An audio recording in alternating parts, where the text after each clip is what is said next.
utočište griješnika, utjeho žalosnih, pomoćnice kršćana, kraljice anđela. Moli, moli za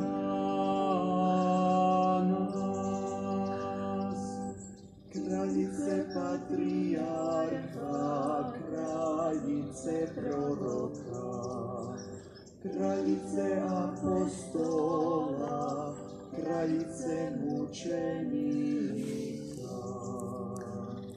Moli, moli za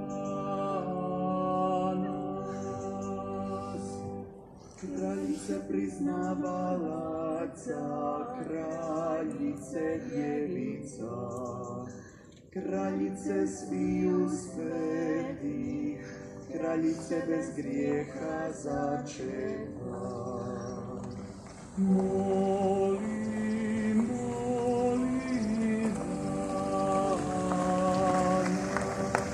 nas, kraljice na nebo uznesena, kraljice svete krunice, kraljice obitelji, kraljice mira.